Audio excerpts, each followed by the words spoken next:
Please subscribe.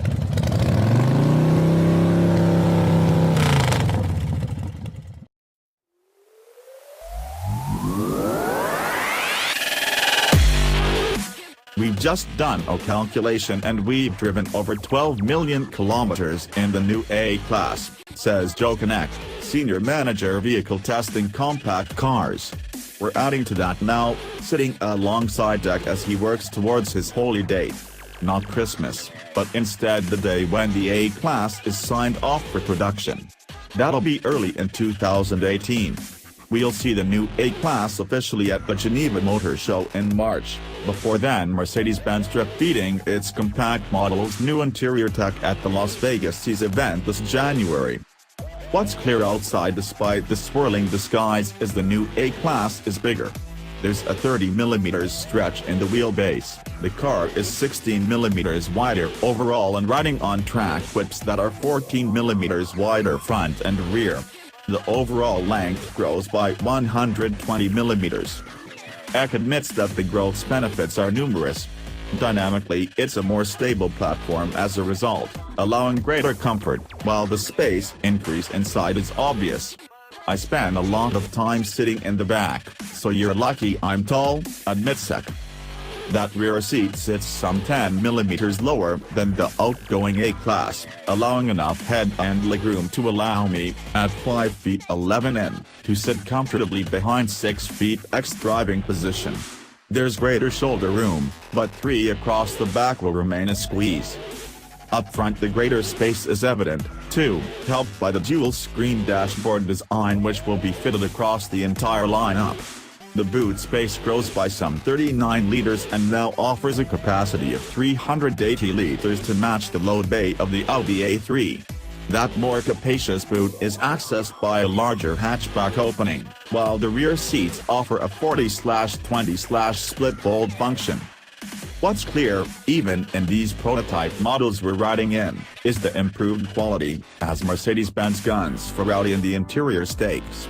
There's been a huge emphasis on the ride comfort, too, after Mercedes-Benz was stung by criticism of the outgoing car's suspension. EK admits that the A-Class is all new, though the axle concept is carried over. That means a McPherson strut front setup and a 5-point multi-link axle on the rear, fitted to Mercedes-Benz's latest development of its MFA, modular front architecture, platform. To that, Mercedes-Benz has also added a less sophisticated torsion beam rear axle for use on less powerful editions.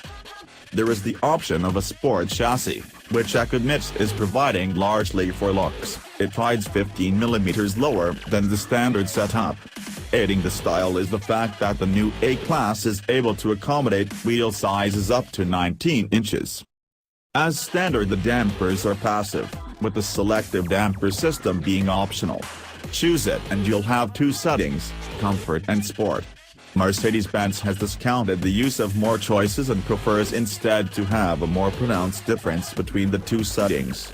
EK says with the optional dampers and comfort it's more supple than those cars with the standard passive dampers, underlining one of the key development goals, improved refinement and comfort.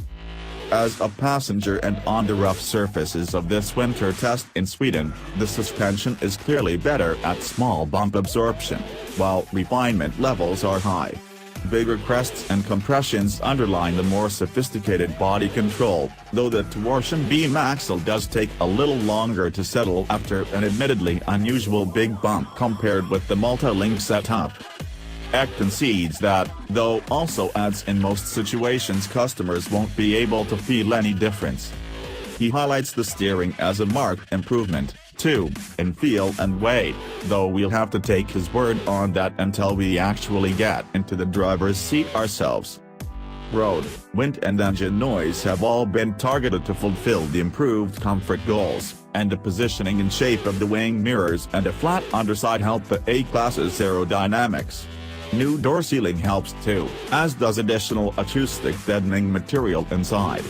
It's quiet, then, even in the testing conditions of Sweden. EK isn't talking specifics on the engine lineup, but it will largely follow that of its predecessor, albeit while incorporating Mercedes-Benz's latest units. The petrol range should offer a choice of 1.2, 1.4, 1.6 and 2.0-liter engines, all featuring stop-start technology and turbocharging. There will be cylinder deactivation and, on higher-powered models and AMGs, the expectation is of 48 volts electrics, boosting both performance and economy. Diesel engines will be available, too, thanks to the development of a 1.5-liter turbodiesel and a version of the 2.0-liter turbodiesel. Hybrids will follow. As standard, the A-Class will feature a 6-speed manual transmission or a 7-speed automatic. Most versions will be front-drive, although 4MATIC will be offered optionally on higher-powered versions and as standard on AMG models.